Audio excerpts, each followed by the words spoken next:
je suis Hélène Fontaine, je suis pathologue à l'hôpital Cochin à Paris et je suis également au comité d'administration de la FEV qui est la Société française des hépatologues. Et donc j'ai le plaisir d'être aujourd'hui au forum SOS Hépatite, aux 21e journée de SOS Hépatite à Montpellier pour présenter les nouveautés sur la campagne grand public 2019. Donc il y a eu deux grands moments dans cette campagne. Il y a eu d'abord le Tour de France cet été, pour aller au-devant de la population générale et pour pouvoir toucher tous les sujets. Donc on a profité du Tour de France pour suivre le Tour de France, pour suivre la caravane et avoir deux types d'actions. D'abord une action d'information auprès de la population et puis également une action de TROD. Donc un certain nombre de patients ont été dépistés. Il y a eu à peu près 537 TROD réalisés au cours de ce Tour de France et 4 personnes dépistées. Donc ça permet de montrer aussi aux personnes qu'on peut rencontrer dans la rue que l'hépatite C est facile à dépister et de leur expliquer qu'elle est également facile à traiter et que ça permet d'éviter des conséquences potentiellement sévères, tout en gardant un message très positif. Le deuxième temps, cette année, c'est plutôt un temps automnal et qui est adressé plus aux médecins, en profitant en fait de l'ouverture de la prescription à tous les médecins qui a été votée en juin. On a réalisé une action à type de pop-up sur des sites, sur des logiciels de prescription médicale. Et des pop-up vont s'ouvrir à partir du moment où le médecin va écrire un certain nombre de mots-clés qui peuvent faire penser à l'hépatite C, comme par exemple transfusion, intervention chirurgicale, augmentation des transaminases, etc. Et donc cette action va durer au total 10 mois. Donc ça, c'est le deuxième type d'action qui sera probablement très important pour inciter au dépistage.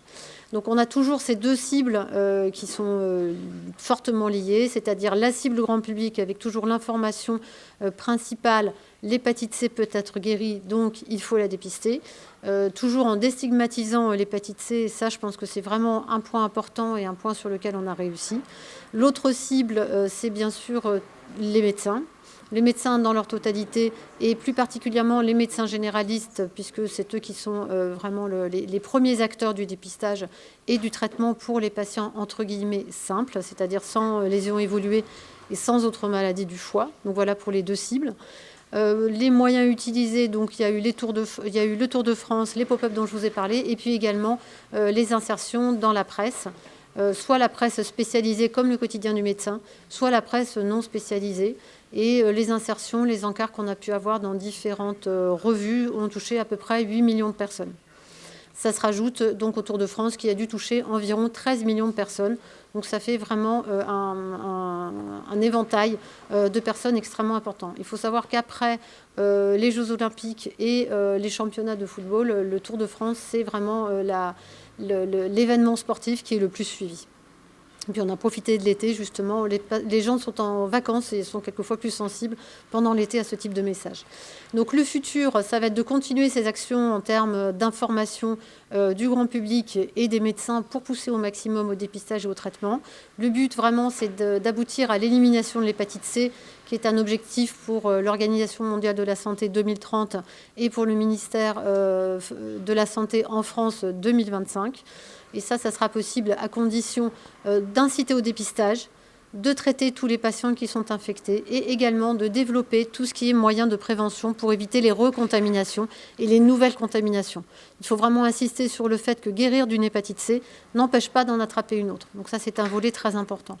Le troisième volet important, ça va être de prendre soin des patients après la guérison de l'hépatite C, puisque chez les patients qui ont d'autres maladies hépatiques que l'hépatite C, ou chez les patients qui ont des lésions de cirrhose ou des lésions pré-cirrhotiques, si on ne continue pas le suivi du patient, on aura chez ces patients-là des complications sévères à type de cirrhose et de carcinome hépatocellulaire.